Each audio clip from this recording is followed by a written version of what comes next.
지난 봄에 있은 구약 말씀 사경에 이어서 오늘부터 신약 말씀 사경회가 이어져 열리게 됩니다. 이번에는 이 말씀 사경으로 인하여 우리 모두가 다, 여러분 한 분 한 분 모두가 다 배우고 확신한 일에 거하며 또 충만한 은혜 가운데서 은혜 많은 생활을 참으로 은혜 가운데 살아가는 귀한 하나님의 백성들의 새로운 다짐이 있기를 소망합니다. 그래서 오늘 이 예배 시간에는 은혜에 대한 말씀을 함께 나누고자 합니다. 오늘 같이 읽으신 부분 말씀에서 사도 바울은 바로 은혜에 대해서 우리에게 말씀하고 계십니다. 은혜. 우리 믿는 사람들은 이 은혜라는 말을 참으로 많이 하기도 하고 또 은혜 받기를 우리 모두가 사모하고 있습니다. 그런데 도대체 은혜라고 하는 것은 무엇인 것입니까? 여러분은 은혜가 무엇이라고 생각을 하십니까?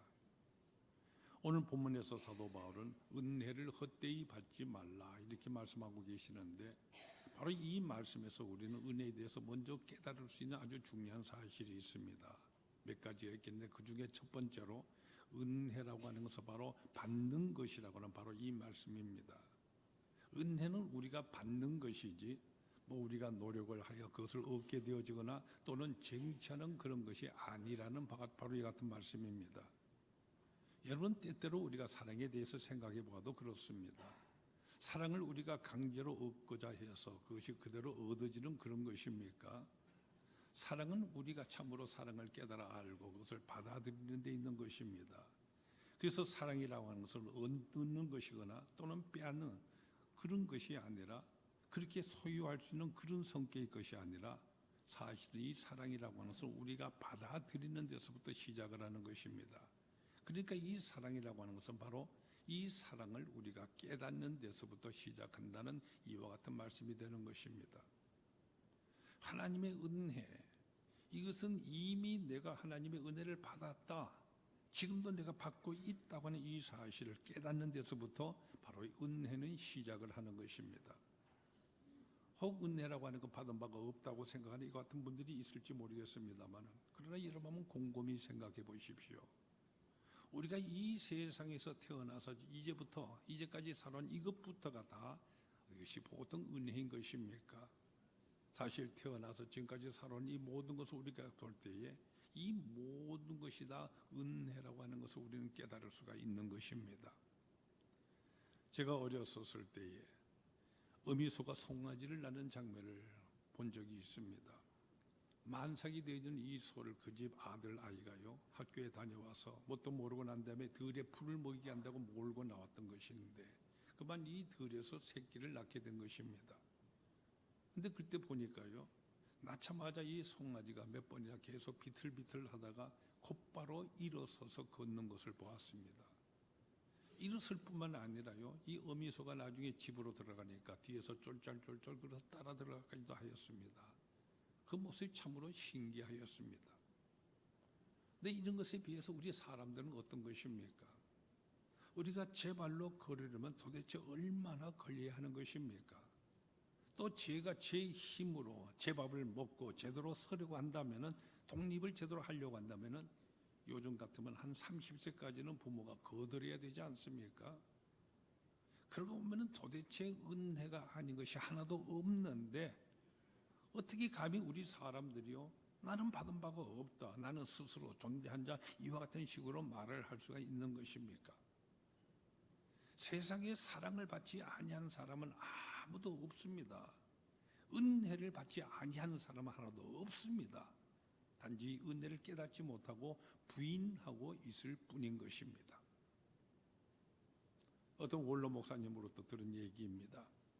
이분이 목회할 그 당시에 교도소에서 갓 출소했는 어떤 사람이 이 목사님을 찾아와서 상담을 하는 가운데, 이 사람이 자기 자신은 지금까지 사랑이라고 하는 것은 받아본 적이 없다고 이렇게 항변을 하더랍니다. 그 사람은 고아였고요, 고아원에서 자라나서 그래서 나중에 장성하여 사회에 적응하지 못해서 범죄를 할 수밖에 없게 되어지고, 그래서 교도소에서 복무를 하고 지금 출소해 나오는 길이라는 것입니다. 그 사람이 이렇게 말을 하더라고 합니다. 사랑이 없죠. 도대체 사랑이 없습니다.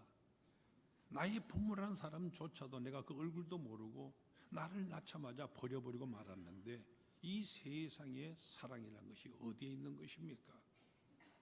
그리고 계속적으로 이러지 항변하는 말들을 늘어놓고 있는데, 그때 이 목사님께서 조용히 다 듣고 나서는 이렇게 그에게 말해 주었다고 합니다.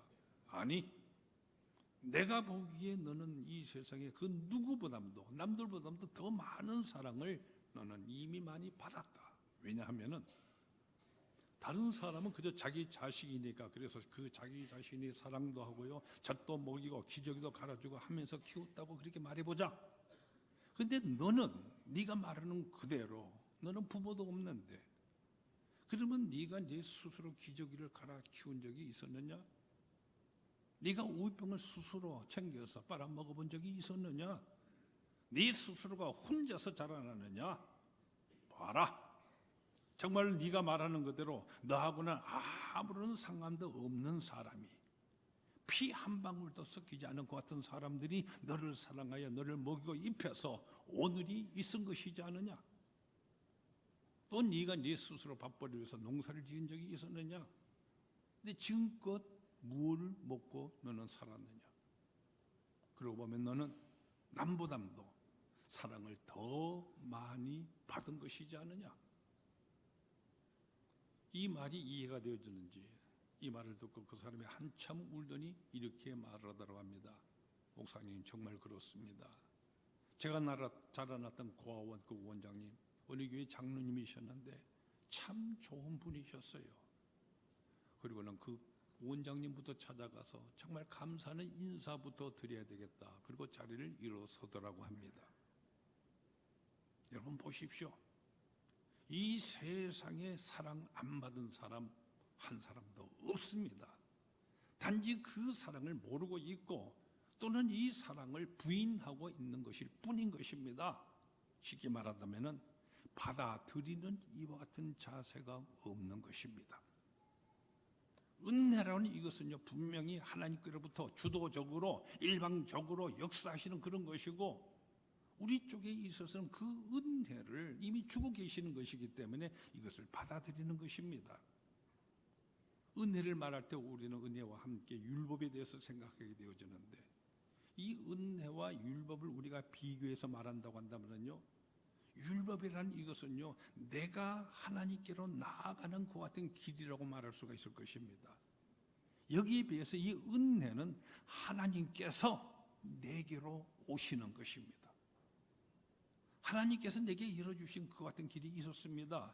율법이라는 이 같은 길이죠. 그것을 통하여서 우리 모두를 하나님께로 나오라고 하셨지만은, 그러나 그것이 우리에게 있어서 불가능한 것입니다.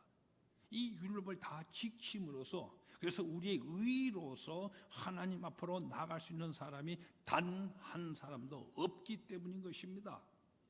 그래서 하나님께서 우리에게로 다가오시면서 그래서 은혜를 베푸신 것입니다.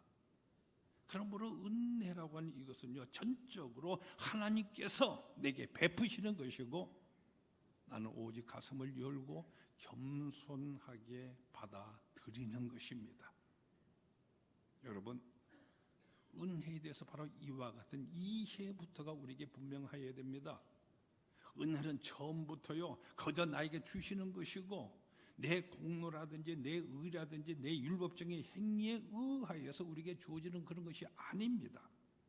은혜 바로 그것을 우리는 분명히 깨달아야 하는 것입니다. 은혜는 하나님께서 우리에게 거저 주시는 선물인 것입니다. 그리고 우리는 이미 이 은혜를 받으며 살아온 것이고, 지금도 우리는 은혜 가운데 살아가고 있는 것입니다. 다음으로 이렇게 은혜라고 하는 것은 받는 것이라고 하였었을 때, 이제 두 번째로 생각할 문제는 바로 그 은혜를 우리가 받아들이는 자세, 이것이 문제가 되는 것입니다. 그 자세가 어때야 하는 것입니까? 바로 이 사랑을, 이 은혜를 받는 자세, 이것이 아주 중요한 것입니다. 가만히 보면은요, 사랑을 사랑으로 모르고 사랑을 이 받아들이는 자세가 잘못되어 있습니다. 이런 사람들은 언제나 문제가 되어버리고 맙니다. 그렇지 않습니까? 부모의 은혜에 대해서 은혜를 모르는 사람들, 은혜를 모르기 때문에 사도 바울은 그런 사람들 부모를 제대로 모시지 않는 사람을 비신자들, 세상 사람보다 더 악한 자라고 말씀하시지 않습니까? 정말로 이 사랑을 깊이 감사하는 마음, 이 감사하는 마음으로부터 받아들이는 이것이 우리에게 있어야 하는 것입니다. 생각은 여러분, 지금 우리가 얼마나 큰 은혜를 누리고 있는지 모릅니다. 얼마나 사실 우리가 큰 축복을 누리고 있습니까? 근데 그것을 모르고 있습니다. 그래서 문제가 되는 것이지요. 은혜가 은혜라는 이것부터 깨달아야만 합니다. 모르면 소용이 없습니다. 알아야 합니다.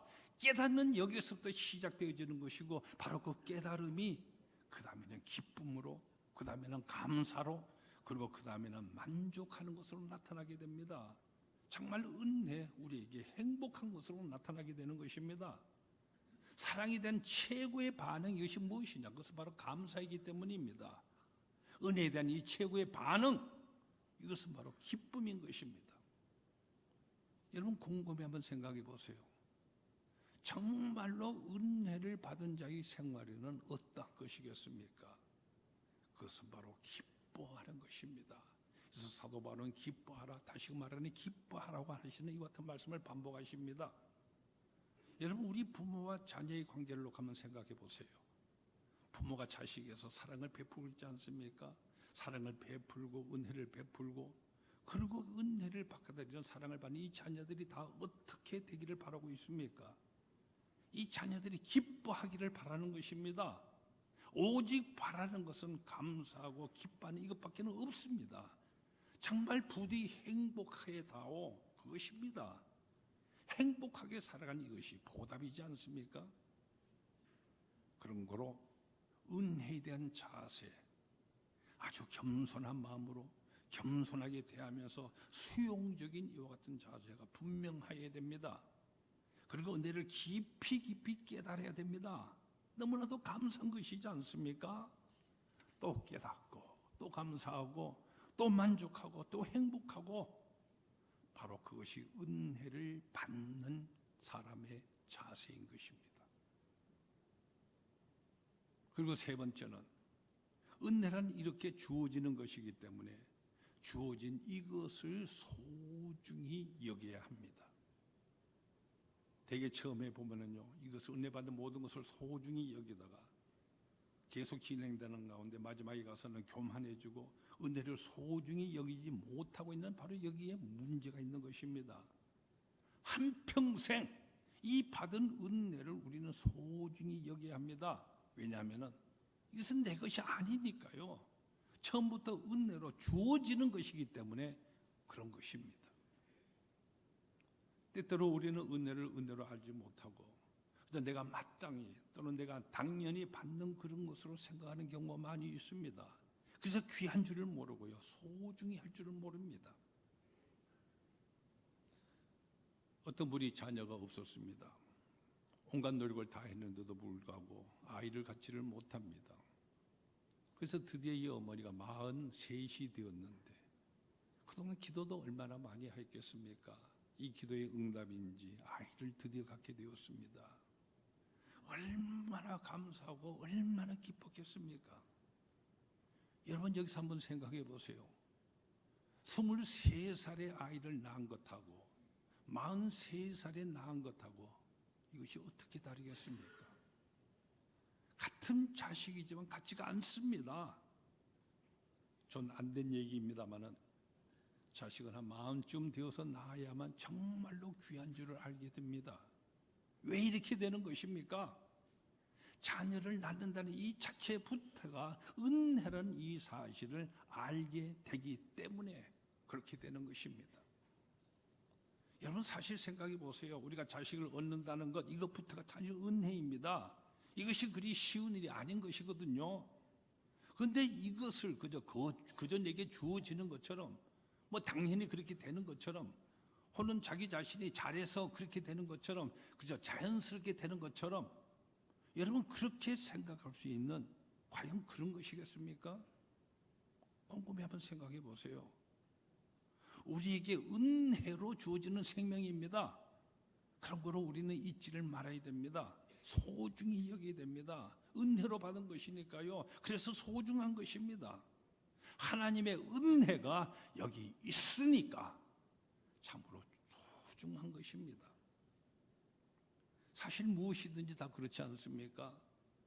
우리가 누리는 이 건강이라든지 재물이라든지 지식이라든지 또 오늘 우리가 이렇게 대한민국에서 자유를 얻고 살아가는 이 모든 것들도 참으로 무엇이든지 우리가 깊이 생각하고 보면요, 은혜가 아닌 것이 단 하나도 없습니다. 그래서 사도 바울은 고린도전서 15장에서 말씀을 하십니다. 나의 이 나 된 것은 오로지 하나님의 은혜로 된 것이라고요. 나의 이 나됨이 이것이 바로 은혜라고 바울은 알고 있었습니다. 우리도 마찬가지 아닙니까? 우리에게는 건강도 우리가 공부를 하는 것 같은 모든 것들도 모든 것이 다 은혜가 아닐 수가 없습니다. 따라서 오늘 본문 말씀은 은혜를 먼저 소중히 여길 것이며 그렇기 때문에 은혜를 받아들이는 이 자세가 좋아야 한다는 이와 같은 말씀을 하시는 것입니다. 그리고 네 번째로 은혜에 대해서 우리가 생각하게 될 것은 오늘 본문을 통해서 알 수 있는 사실이죠. 우리가 은혜를 받되 은혜를 헛되이 받지 말라고 하는 바로 이 말씀입니다. 헛되이 받지 말라. 메 에이스 캐논이라고 이렇게 쓰이는 이 원문의 뜻은요, 목적 없이 받지 말라고 하는 이와 같은 뜻의 말씀입니다. 은혜를 우리가 사모합니다. 그러려면은 이미 받은 은혜에 대해서도 은혜 주신 그분의 뜻, 이것부터 우리는 알아야 됩니다. 그 목적에 우리는 응답을 해야 하는 것입니다. 또한 동시에 우리가 지금 은혜를 구하고 있습니까? 거기에 또한 이 목적이 있어야 한다는 이 같은 말씀입니다. 어떤 분이 말씀하시기를 어느 산에서 기도원에 있는 그 집회에 거기에 참석해 보았더니요, 거기에 철야 기도를 하고 있는데 그저 밤새도록 거기는 몇 사람들이 그저 똑같은 기도를 반복하고 있더랍니다. 그저 은혜 충만, 은혜 충만, 은혜 충만, 그 밤새도록 은혜 충만만 계속 외치고 있더란 것이죠. 그래서 한 번은 물어보았다고 합니다. 여러분, 그렇게 은혜 충만 하시는데 은혜 충만해 가지고 뭘 하자는 것입니까? 그랬더니 그분이 대답이 이렇다고 하는 것입니다. 은혜 많이 받아서 돈 많이 벌어야지요. 그러니까 이 사람은요, 은혜를 충만히 받아야 돈을 번다고 생각하고 있는 것입니다. 물론 하나님께서 우리에게 주신 축복 가운데요, 우리가 물질적으로 받는 이것이 분명히 있습니다. 그러나 이 사람이 구하고 있는 이런 것이 바로 목적이 없는 헛되이 받고자 하는 이와 같은 은혜인 것입니다. 은혜를 헛되이 받지 말라. 얼마나 중요한 말씀입니까? 우리가 정말 하나님의 은혜를 구한다면 하나님 이러이러한 은혜를 주옵소서. 그래서 그 은혜로 인하여 내가 이렇게 내가 실천하며 살아가겠습니다 하고 하나님께 약속을 드려야 될 것이 아니겠습니까? 여러분, 이것이 바로 서원이라고 하는 것입니다. 서원. 아더 페인이라고 하는 사람이 있었습니다. 이 사람은 참으로 지능이 아주 탁월하였고요, 용모가 아주 출중을 하였고 많은 사람들에게 있어 선망의 대상이 뿐만 아니라 또한 이 사람은 운동신경도 아주 좋아서요, 못하는 운동이 없습니다. 게다가 음악성도 좋아서요, 피아노도 아주 잘 치고 노래도 아주 잘하고 그리고 춤도 아주 일류로 잘 추고 있고요, 그렇기 때문에 사교계에 있어 대스타였습니다. 모든 사람들이 선망하는 이와 같은 사람이었습니다. 근데 이 사람이 가지고 있는 직업이 무엇이냐 하면요, 나중에 알고 보았더니 바로 보석 도둑이었습니다. 돈 많은 사람들, 이 사교계에 등장하는 많은 여자들하고 춤을 추면서요, 그들이 가지고 있는 보석들을 도둑질을 했습니다. 그걸 몇 년 동안 계속해 왔지만요, 그러나 모든 사람 가운데 아무도 그 사람이 그리라고는 상상도 못하였기 때문에 도대체 보석 도둑을 잡을 길이 없었습니다. 그러다가 마침내는 꼬리가 길어서 그만 잡히고 말았습니다. 그래서 감옥에 들어가서 20년 동안의 징역을 살고 추록을 하게 되어집니다. 추록하는 그날에 많은 기자들이 모여서 그에게 추록하는 소감을 물었습니다. 그랬더니 그 사람이 이렇게 말합니다. 나는 그동안 보석을 훔친 것이 아니라 나 자신을 훔친 것입니다. 나는 부모님, 그 선생이, 많은 친구들, 많은 명사들, 많은 사람들이 사랑을 받았었습니다. 재능도 기술도 건강도 나는 받았습니다. 근데 그 모든 것을 가지고 내가 한 일이라고 하는 것은 그저 도둑질밖에 없었습니다. 내게 주신 그 은혜된 보답이라고는 하나도 없는 그와 같은 잘못된 삶을 살아왔습니다. 이렇게 지난 그의 일생을 후회하더라고 하는 것입니다. 여러분, 은혜를 헛되이 받아서는 안 됩니다. 이 은혜가 목적이 있어서 먼저 나의 이 성품에부터 열매가 있어야만 합니다. 내 인격 속에 열매가 있어야 됩니다. 나의 윤리 생활에 열매가 있어야 됩니다. 나의 가치관 이 속에 은혜가 열매를 맺어야 합니다. 은혜에 사는 사람, 이런 사람은 슬픔이 없습니다. 은혜를 은혜로 알고 사는 사람에게는 낙심이란 것도 없습니다. 어찌 생각하면요, 아직도 우리 마음속에 만약 어두운 그림자가 있다고 한다면은 그것은 은혜를 바로 받지 못했기 때문입니다. 은혜를 헛되게 받았기 때문인 것입니다. 왜요? 은혜 안에 살면서 깨닫지 못하면은 헛되이 받게 되어지면은 그렇게 되는 것이기 때문입니다. 헛되이 받으면은 이렇게 되고 마는 것입니다. 은혜를 사모하면서도 또 은혜를 감사한다고 하면서도 오히려 아무것도 하는 것이 없다고 한다면은 여러분, 이것은 참으로 큰일인 것입니다. 받은 은혜로서 아무것도 한 일이 없어서 인색하다고 한다면은 이것은 은혜를 바로 헛되이 받는 것입니다. 여러분, 우리의 바로 이 건강, 여러분에게 주신 그 모든 물질, 그 모든 것이 다 그 목적을 위해서 여러분 바르게 헌신하며 사용되어야만 합니다. 이것이 바로 헛되이 받지 않는 것입니다. 바로 이 점을 여러분 마음속에 꼭 새기시고 실천을 하십시오. 이제 여기서 한 걸음 더 나가서 특별히 오늘 본 말씀은 아주 중요한 말씀을 우리에게 하십니다. 무엇이냐면은 은혜의 때를 소중히 여겨야 한다는 바로 이 말씀입니다.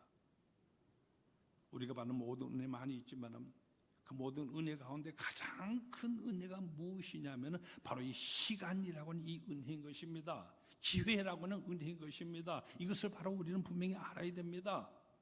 돈이나 지식이나 건강 다 있다고 해도 아주 많은 자본을 내가 다 가져도 사용할 수 있는 시간이 없으면 다 소용이 없는 그런 것이 되어버리고 말기 때문입니다. 오늘 본문에서 이렇게 분명히 말씀을 하십니다. 지금은 은혜 주어진 때다. 은혜 주실 때다. 여기서 이 때라고 하는 이 말, 우리가 성경 원어로 보면 카이로스라는 말로 쓰이고 있습니다. 로마서 13장 11절에 보면은 이 시기를 알거니와 자다가 깰 때가 벌써 되었으니 하고 말씀을 하시는데 바로 여기 시기란 이것이 바로 이 카이로스라는 말입니다.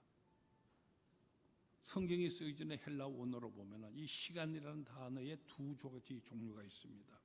크로노스라는 말이 있고요, 다른 단어 카이로스라는 말이 있습니다. 아마 우리 여러분 이런 거 보신 분이 있을지 모르겠습니다만 시계 가운데 어떤 시계 보면 아주 조그만 글씨로서요 크로노미터라고 이렇게 쓰이는 것 아마 여러분 보신 적이 있는 분이 있을 것입니다. 여기 미터라고 하는 이 말은요 측정한다 이 같은 뜻이고 크로노스라는 것은 바로 시간이라는 뜻입니다. 그러니까 시간을 측정하는 기계, 시계라는 말인 것이죠.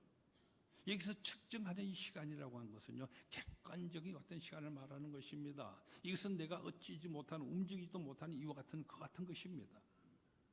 여러분 차고 있는 시계가 지금 째깍째깍 돌아가고 있습니다. 이 시간, 그것은 내 마음대로 어떻게 할 수 없는 그런 것이지 않습니까? 내가 이 시계를 멈추어 봐도 멈추어지는 것은 시계 자체이지 시간이 멈추어지는 것은 아닙니다.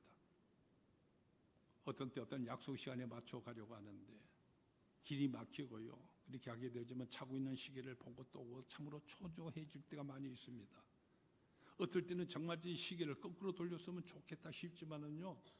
근데 여러분, 내가 이 시계를 뒤로 돌린다고 해서 시간이 돌아가는 것입니까? 그저 시계 바늘만이 돌아갈 뿐인 것입니다.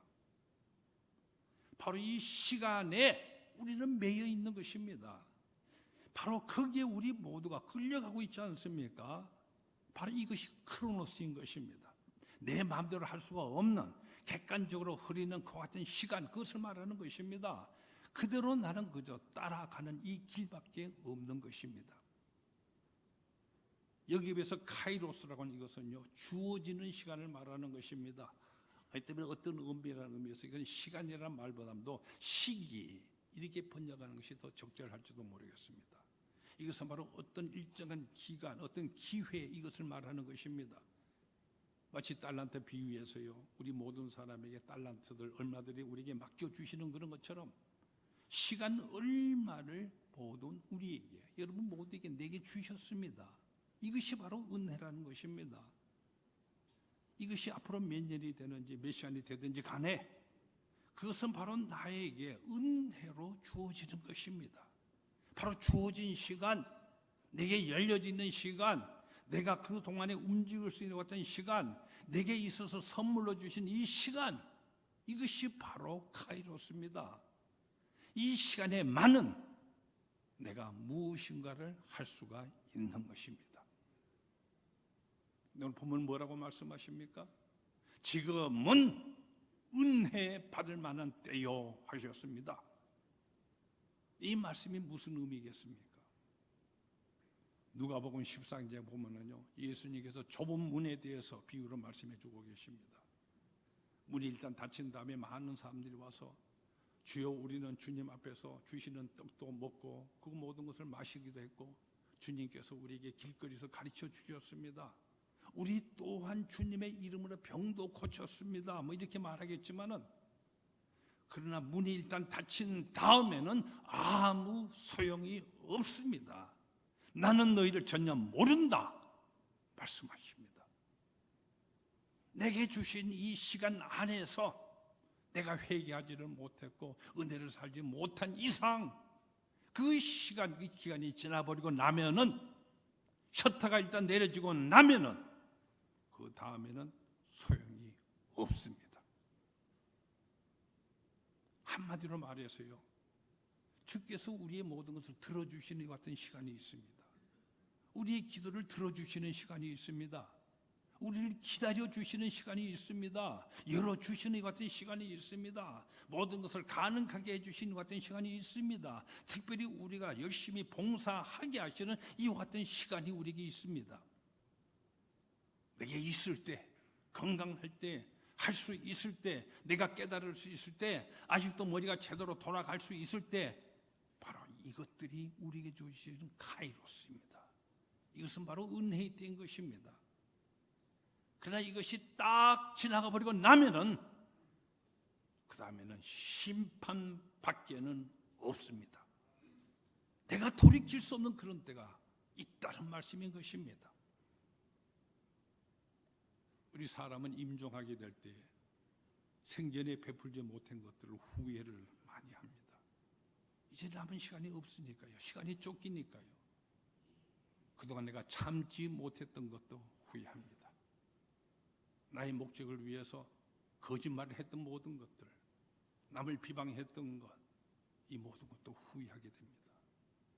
그러나 그때 후회도 이미 지나가 버린 이와 같은 일이 되지 않습니까?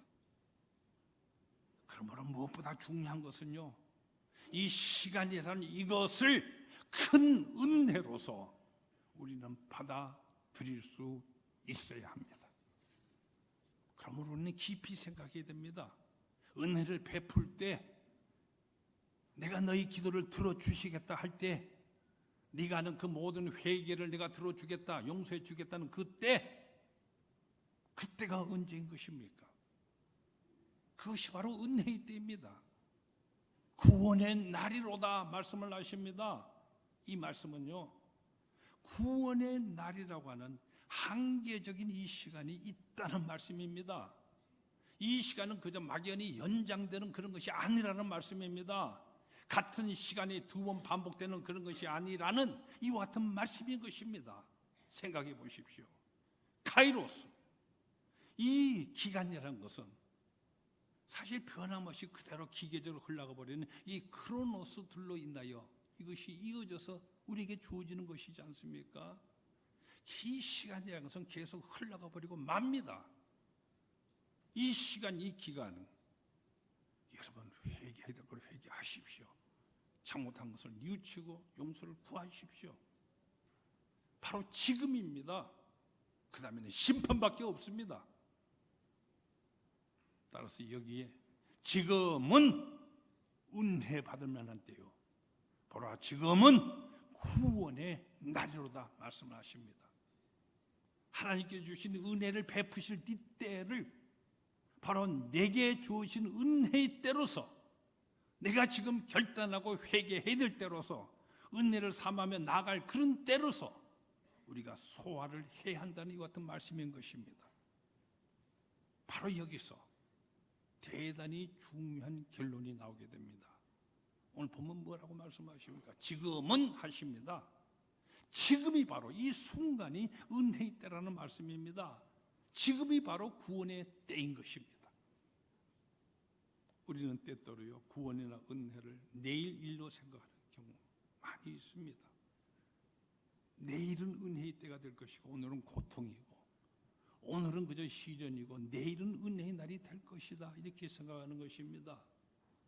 지금 여러 가지 나쁜 일 하면서도 그저 나중에 회개하지, 나중에 반성하지, 아닙니다. 오늘 본문 말씀을 보시면 그런 것이 아닙니다. 지금이 바로 이 순간이 은혜의 날입니다. 지금이 바로 은혜 받을 만한 때인 것입니다. 때로는 우리는 현실이 아닌 미래, 오늘의 상황이 아닌 다른 상황을 생각을 합니다.